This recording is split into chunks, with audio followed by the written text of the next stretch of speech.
Okay, so we got a couple things to talk about today. I've gotten a lot of feedback on Instagram, chat with a bunch of people, and I want to address something really important about side swings. So if you know me and you know my coaching method, you know that when it comes to side swings, I'm a little bit of a stickler with the way people do it. And I always like to coach in terms of the highest level of efficiency first so that you can then pull backwards and choose whatever style of jumping you want to do. But I can understand how a lot of times when I say do side swings this way or try to jump during a side swing or place your hands a certain way, it can come across as limiting. It can come across as a little bit too much discipline and not as much just having fun. So I want to clear something up. I don't have a vendetta against side swings at all. And I know that sounds kind of silly, but I've noticed a really big trend in the community that is for a lot of folks who have picked their level of jumping, their style of jumping, they take that and assume that other people should also do that. And that's very natural, especially when we think about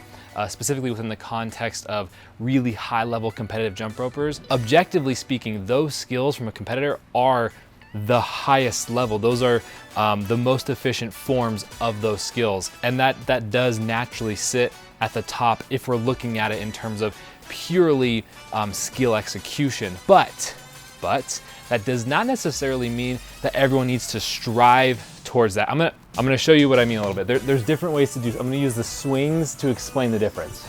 Check this out. I'm gonna do from the side. We've got boom, and you're jumping during the swing. We can also do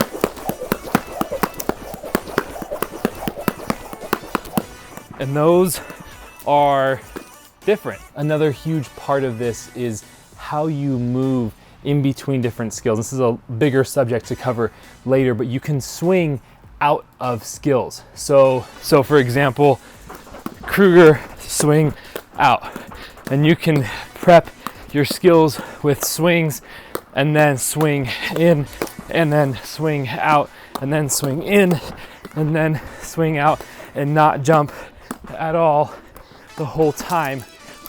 The opposite of that being single under, in, out, single under, boom.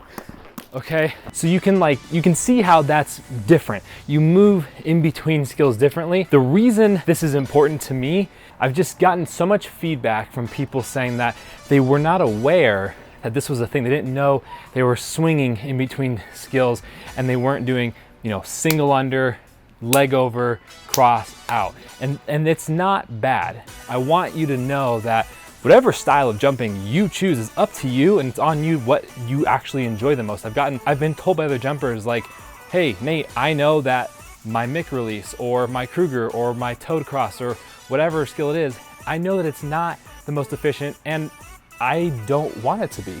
I enjoy the way it is right now because my goal with jump rope and with fitness is this, and that's totally fine. It's just that if you are jumping and you're not aware the other options that you can do with the rope and the other ways you can move in and out, that's all I'm trying to say here, is that you choose, but you have to have the context in order to choose. Okay, so hopefully that makes sense, that we have, just like the NBA has the top level performers, but we still have pickup games that happen all over the country all the time. It's the same thing with jump rope. We can be aware that there are more efficient ways to do skills, but we don't have to strive for it. We don't have to look at someone's combination and see that they don't do every single skill back to back to back to back. Okay, sequences. Let me show you the difference with the sequences. This is an important point. Zoom, zoom, zoom, zoom, zoom. I'm gonna show you the same sequence, two different ways, spot the difference. Check this out.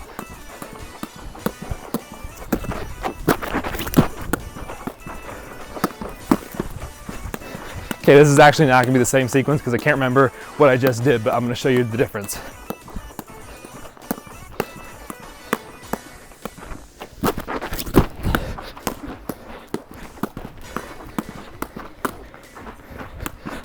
So same principle that we were talking about with the swings, but applied to a sequence.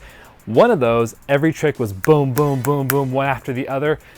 I define that as a sequence. To me, that's what a sequence is that everything happens without, it's like a sentence. You have all these different words and they're not separated by ums.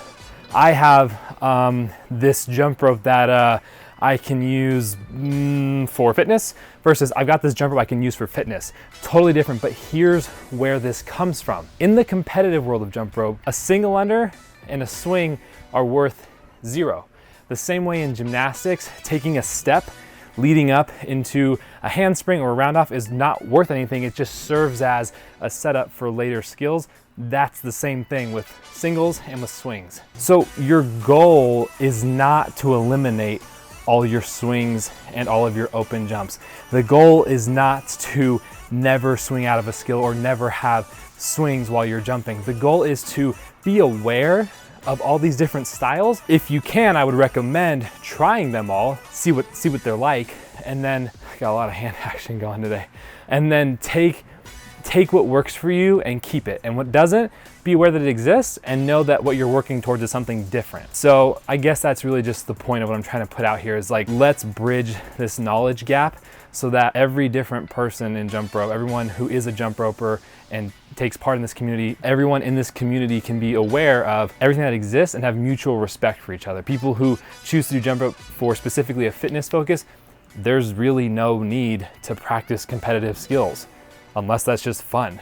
And understand that competitors, this is the way they practice. This is why they have this perspective on skill. So hopefully from this video, you can take a different understanding of jump rope. And when you look at other people who are jumping, you can start to see these differences with sequences and with swings.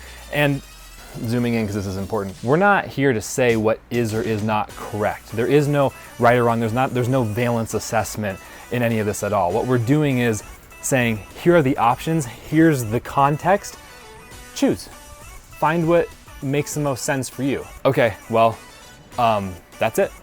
I just wanted to put that out there so that it exists out in the digital space. If you want to ask me more about this, hit me up on Instagram at Nate_KG. Yeah, if you want to see more of this, just subscribe to the channel because I'm going to keep posting this kind of stuff. So, all right, I'll see you guys later.